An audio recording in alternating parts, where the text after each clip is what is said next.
नमस्कार शेतकरी मित्रांनो, आपला शेतकरी राजा या यूट्यूब चॅनलमध्ये आपलं सहर्ष स्वागत आहे।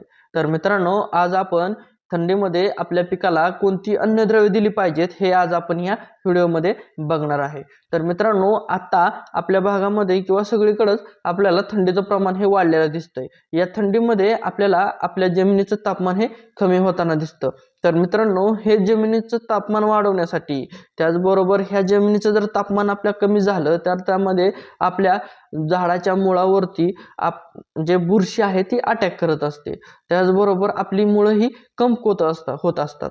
म्हणजेच आपली बाग ही पिवळी पडायला लागते किंवा झाडाची पानं ही पिवळी पडायला लागलेली असतात। तर त्यावेळेस काय करायचं, तर आपल्याला असं खत घ्यायचं की ज्या खतामध्ये की जास्तीत जास्त अन्नद्रव्य म्हणजे सल्फर हे अन्नद्रव्य आहे असे खत आपल्याला निवडायचं आहे। त्यामध्ये आपल्याला 20-20-0-13 हे खत जर निवडलं तर त्यामध्ये 13% आपल्याला सल्फर हे दिसून येत आहे।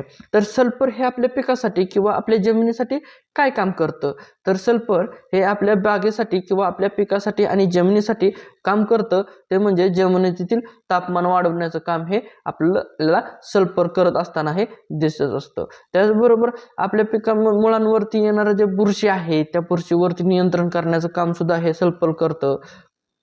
सल्फर हे सोडल्यानं आपल्या जमिनीचं तापमान हे वाढणार आहे। त्याचबरोबर आपल्या मुळांना येणारे जे बुरशीजन्य रोग आहेत त्यांच्यावरती नियंत्रण मिळणार आहे। सल्फरमुळे आपल्या बागेची किंवा झाडाची जी मुळं आहेत पांढरी मुळीचं वाढण्याचं काम सुद्धा हे सल्फर करतं। त्याचबरोबर सल्फर जर आपण आपल्या बागेला सोडलं तर जी कमकुवत झालेली जी मुळी आहे, पांढरी मुळी जी कमकुवत झालेली आहे तिची क्षमता वाढवण्याचं काम सुद्धा हे सल्फर करतं। त्याचबरोबर जर आपल्या बागेमध्ये आपण अन्नद्रव्य दिलेले असतात आणि जे अन्नद्रव्य जमिनीमध्ये पडलेले जे अन्नद्रव्य आहेत ते अन्नद्रव्य उचलण्यासाठी आपल्या मुळांना मदत करतं हे सल्फर हे आपल्या मुळांना मदत करत असतं।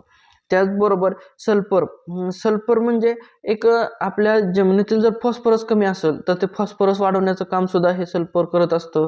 त्याचबरोबर जमिनीमध्ये पडलेले जे अन्नद्रव्य आहेत ते अन्नद्रव्य उचलण्यासाठी सल्फर हे आपल्या मुळांना मदत करत असतं। त्याचबरोबर सल्फर म्हणजे आपल्या जमिनीतील जर फॉस्फरस कमी असेल तर ते फॉस्फरस वाढवण्याचं काम सुद्धा हे सल्फर करत असतं। त्याचबरोबर सध्या आपल्या भागामध्ये कांद्याची लागवड जास्त चालू आहे। अशा वेळेस मग दैवर पडल्यानंतर आपल्या कांद्याची पात जी आहे ती करपून जळून चाललेली असते किंवा करपलेली असते। ती करप्यावरती नियंत्रण करण्याचं काम सुद्धा हे सल्फर करत असतं। तर मित्रांनो, हे सल्फर ज्या अन्नद्रव्यात जास्त प्रमाणात आहे ते अन्नद्रव्य किंवा ते खत हे आपल्याला सोडणं खूप गरजेचं आहे। थंडीमुळे आपल्या काही पिकांवरती नुकसान होत असतं तर काही पिकांवरती फायदाही होत असतो। तर नुकसान होणाऱ्या पिकासाठी आपल्याला सल्फर हे चांगल्या पद्धतीनं काम करत असतं। तर मित्रांनो, ही माहिती तुम्हाला कशी वाटली आणि ही माहिती जर तुम्हाला उपयोगी वाटली असेल तर आमच्या चॅनलला अजूनही सबस्क्राईब केलं नसेल तर सबस्क्राईब करा, लाईक करा, शेअर करा। अशीच शेतीविषयीची माहिती पाहण्यासाठी आमच्या चॅनलशी जोडलेला धन्यवाद।